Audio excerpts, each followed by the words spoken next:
Mapagpalang araw po sa inyong lahat. Welcome to DJ Sean Stories. Turn on your notification bell, like and subscribe para sa crime stories araw-araw. Sa CCTV na iyan, makikita ang pagpasok ng isang mag-asawa sa loob ng elevator. Kita nga ang sweetness nila dahil nakunan pa sila ng kamera na naghahalikan. Subalit makalipas ang ilang oras, ang babae na isang matagumpay na career woman ay matatagpuan na lamang na wala ng buhay. Noong una, akala nga ng lahat ang may gawa nun ay ang babae mismo. Subalit sa huli, lumabas ang totoong pangyayari. Sa ating storya ngayon, talakayin natin ang isa sa pinaka-controversial na kaso na nangyari sa Peru na nangyari ng taong 2023. Nasangkot nga ang isang singer. Ang babae sa CCTV na iyan ay kinilalang si Gloria Maria Meyas Medrano, 33 years old.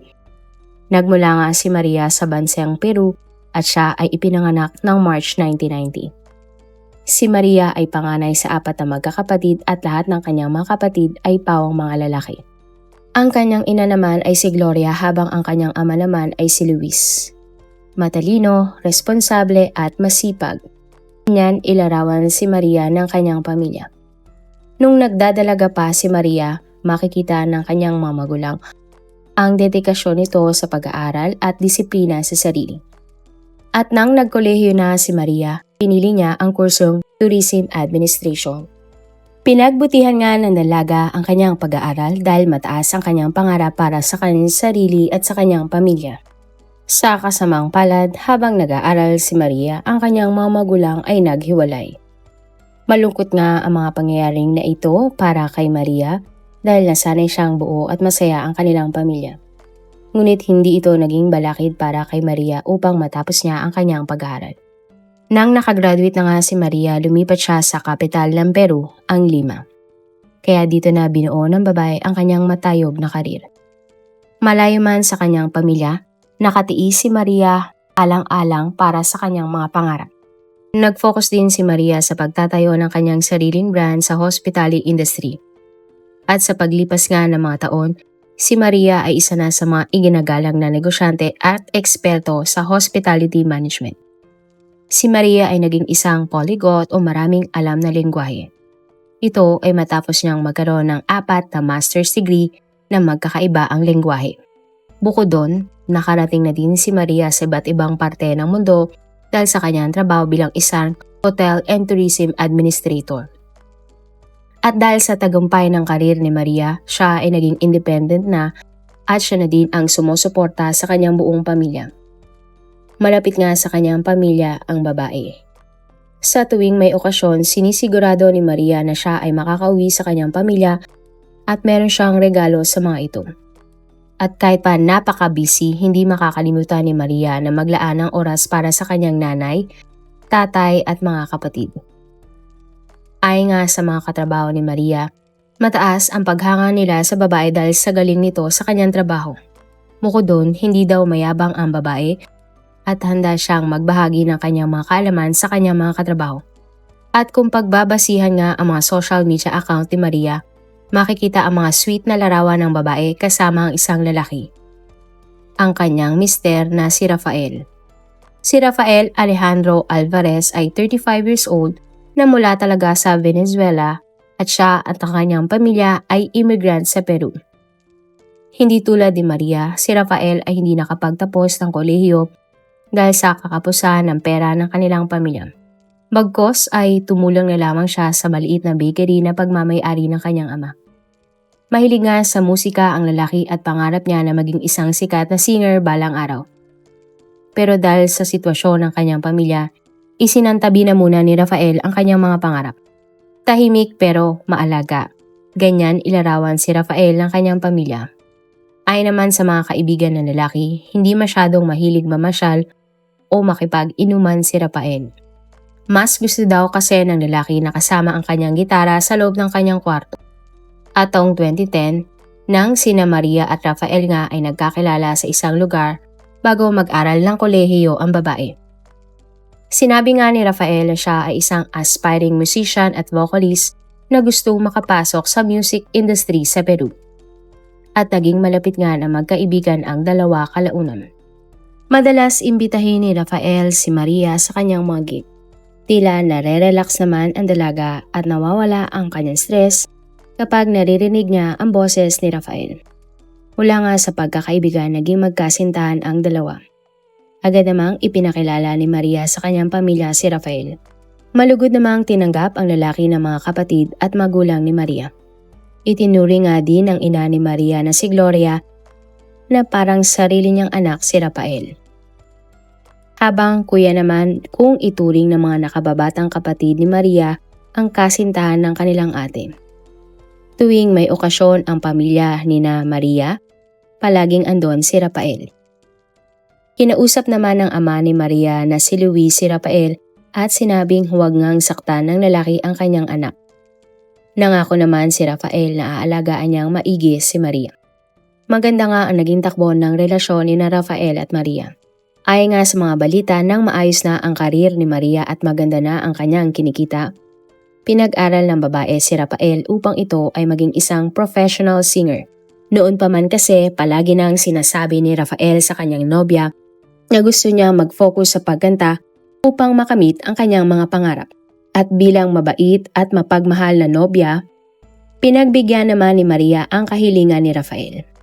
Malaki nga ang pasasalamat ng lalaki kay Maria at sinabing hindi niya sasayangin ang binigay nitong oportunidad. Habang nag-aaral, nagtatrabaho naman si Rafael bilang singer at nightclub animator. Ang pagmamahalan nga ni na Maria at Rafael ay nauwi sa kasalan ng taong 2019. At January 6, nang ikinasal nga sa West ang dalawa at ng January 12 naman nang naganap ang kanilang kasal sa isang simbahan. Matapos nga ang kasal, nanirahan na ang mag-asawa sa isang apartment sa isang high-rise residential building sa Lima. Nag-focus nga si Rafael sa pag-aaral at paggawa ng mga musika, habang si Maria naman ay ipinagpatuloy ang kanyang sinimulang karera. Sa loob nga ng 4 na taon, naging maayos ang pagsasama ng mag-asawa. Mapapansin nga ito sa mga larawan na pinopost ni Maria. Sweet na sweet at halos hindi nga mapaghiwalay sina Maria at Rafael. Ang mga ginagawa naman na kanta ng lalaki ay inaalay niya palagi sa kanyang asawa. At July 2023, nang inilabas na nga ni Rafael ang una niyang kanta, kasama nga sa music video si Maria. Tila perfect couple nga kung ituring sina Maria at Rafael ng mga tao sa kanilang paligid. Pero isang trahedya nga ang nangyari na nag-iba nga sa akala ng lahat tungkol sa relasyon ng mag-asawa. October 8, 2023, bandang 6:43 ng gabi, makikita nga sa CCTV ang pagpasok ni na Maria at Rafael sa loob ng isang elevator. Nakunan pa nga ang sweetness ng mag-asawa dahil nag-kiss pa sila sa harap ng kamera at tuloy nang lumabas ng residential building. At makalipas nga ang halos 2 oras, makikita nga ang pagbalik ni na Maria at Rafael. Sumakay sila muli sa loob ng elevator. Pero tila may kakaiba na sa mag-asawa dahil may espasyo na sa pagitan ni na Maria at Rafael. At ayon sa mga reports, posibleng nagkaroon ng pagtatalo ang mag-asawa. At sa loob nga ng kanilang apartment nagkaroon ng pagtatalo ang dalawa. Natakot nga si Maria na baka saktan siya ni Rafael kaya nag-text siya sa kanyang mga kapatid. 3 magkakasunod nga na text ang sinend ni Maria sa mga kapatid niya na nagsasabi na ayudame o salitang Espanyol na ang ibig sabihin ay tulong. Sinabi nga ito ng kapatid ni Maria sa kanilang ina na si Gloria. Agad namang nagtungo si Gloria sa apartment ng kanyang anak at manugang. At makalipas nga ang 1 oras nang nakarating na si Gloria sa apartment ng kanyang anak. Pero wala na palang kakamustahin ang ginang dahil ang kanyang anak ay natagpuan ng wala ng buhay sa internal skylight shaft ng gusali. Sinubukan pa ang isalba ng mga medic si Maria pero idineklara na ang babae na wala ng buhay. Halos mawalan nga ng malay si Maria nang nalaman ang sinapit ng kanyang anak. Agad naman niyang kinausap ang kanyang manugang na si Rafael kasabay ng pagdating ng ambulansya at mga pulis sa lugar. At ay nga kay Rafael, tumalon umano ang kanyang asawang si Maria mula sa kanilang apartment sa 8th floor. Hindi naman makapaniwala si Gloria na gagawin iyon ng kanyang anak sa kanyang sarili. Pero giit ni Rafael, May malaking problema daw sa trabaho ang kanyang asawa bago nga mangyari ang insidente. Nangingi nga ng patawad si Rafael sa kanyang biyenan dahil wala siyang nagawa para pigilan ng kanyang asawa. Napakasakit para sa pamilya ni Maria ang mga nangyari. Labis ang kalungkutan ng kanyang ama nang nabalitaan ang nangyaring insidente. Dinala naman sa police station si Rafael upang kunan siya ng salaysay. At ay nga sa lalaki, umalis sila mag-asawa at makalipas ang halos 2 oras, nakauwi na sila. Inaantok na noon si Rafael kaya agad siyang nahiga sa kanilang kama. Agad naman daw tumayo sa kama si Rafael dahil napansin niyang wala sa kanyang tabi si Maria. Hanggang sa nakita nga ni Rafael ang kanyang asawa na nasa balkonahe na ng apartment. Saglit lamang umanong nagpunta sa banyo si Rafael at nagulat na lamang siya nang marinig ang malakas na kalampag, ngunit wala na ang kanyang misis. Maya-maya pa narinig na nga lamang umano ng lalaki ang sigawan ng mga tao at dito na niya natagpuan si Maria sa sahig ng balkonahe. Hindi na natuloy pa ni Rafael ang kanyang mga pagkukwento dahil iyak na ng iyak ang lalaki. Sinisisi nga ni Rafael ang kanyang sarili dahil hindi niya umano napigilan si Maria na may plano na palang kunin ang sarili niyang buhay. Pero nang tinanong na ang mga magulang ni Maria ng mga pulis tungkol sa insidente, iginiit nila na hindi totoo ang mga sinasabi ni Rafael. Ayon sa ina ni Maria na si Gloria, maganda ang takbo ng karir ng kanyang anak at tinitingala nga ang karir nito. Kaya wala silang maisip na dahilan kung bakit naman ito kukunin ang sarili niyang buhay. Sinabi naman ng ina ni Maria na si Luis na sa huling pag-uusap nga nila ng kanyang anak, sinabi ni Maria na gusto na niyang magkaanak. Tuwang-tuwa nga si Luis nang nalaman na malapit na siyang maging lolo. Kaya para kay Luis, hindi tatapusin ni Maria ang kanyang sariling buhay.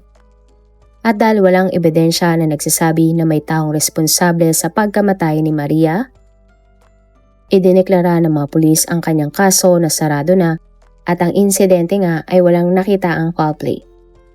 Pumalag naman ang pamilya ni Gloria at pinakita nga sa mga pulis ang huling text ng babae na humihingi ito ng tulong.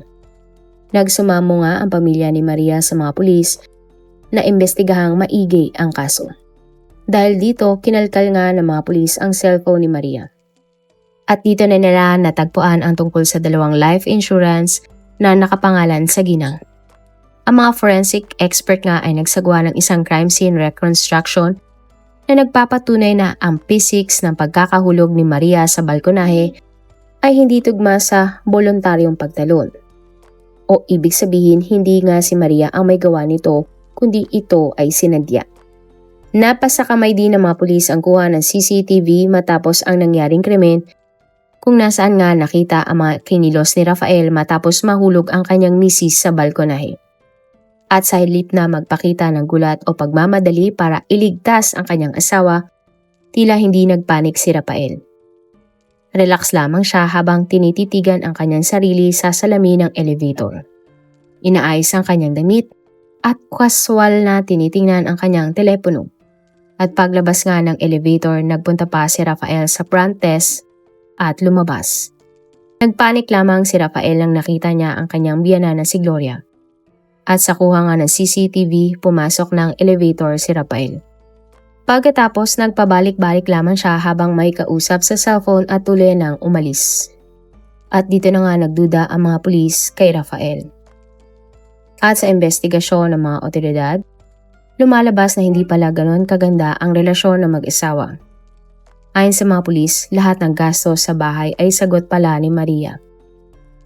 Ang biktima din ang gumagastos sa mga luho ni Rafael at kagustuhan nito na maging singer. At base din sa mga ebidensya, nagsimulang magkaroon ng away ang mag-asawa dahil gusto na ni Maria na maghanap ng matatag at maayos na trabaho si Rafael. At hindi pa part-time lamang. Ngunit tila walang naririnig ang lalaki dahil hindi naman ito naghanap ng trabaho. At nang araw nga na nasawi si Maria, balak na niyang makipag-divorce sa kanyang mister na si Rafael. Napag-alaman din na ang tanging ibenepisyo ng 2 insurance kung sakasakaling mamatay si Maria ay tanging si Rafael lamang. Mismong si Rafael din ang naghimok sa biktima na kumuha ng life insurance na nagkakahalaga pa ng 22 million pesos. At dahil sa mga bagong ebidensya na nakalap ng mga pulis, binuo nila ang isang teorya. Ayon sa mga otoridad, posibleng hindi talaga tumalon si Maria mula sa 8th floor at ang totoo, tinulak siya ng kanyang asawang si Rafael. At pera nga ang nakikitang motibo ng mga pulis. Sinabi nga ng mga pulis na hindi payag si Rafael sa hiwalayan dahil wala nang susuporta sa kanya kapag nakipaghiwalay si Maria sa kanya. Kung maaksidente naman si Maria at pumanaw ito, makakakuha si Rafael ng 22 million pesos mula sa insurance ng biktima. At June 2024, 9 na buwan matapos ang nangyaring krimen, tuluyan nang inaresto si Rafael at kinasuhan ng femicide para sa pagpatay sa kanyang misis na si Maria. Pero giit ni Rafael wala siyang kinalaman sa mga pangyayari dahil kinuha talaga ni Maria ang kanyang buhay. Ngunit iba ang sinasabi ng mga ebidensya. Matapos nga ang trial, napatunayan si Rafael sa korte na guilty sa pagpatay niya sa misis na si Maria. At siya nga ay hinatulan ng 40 years na pagkakulong. Masaya naman ang pamilya ni Maria nang nahatulan si Rafael, subalit hindi na daw ito maibabalik pa ang buhay ng kanilang anak. Sa inyong opinyon, minahal kaya talaga ni Rafael si Maria o ginamit lamang niya ang ginang para maging isang singer at perahan ito? Marami pong salamat sa inyong panonood. Meron ba kayong mga kwento na gusto nyong i-share sa ating mga manonood? O kung may personal po kayong kwento na gusto nyong i-feature sa ating channel, i-comment down below nyo lang ang inyong mga suggestions. Para naman po sa dagdag kalaman, i-subscribe nyo din po at i-follow ang ating iba pang YouTube channel katulad ng Tagalog Facts and Mysteries by DJ Sean at Manila Boy Wonder Philippines. Marami pong salamat sa pagsuporta nyo sa aming mga channel. God bless everyone!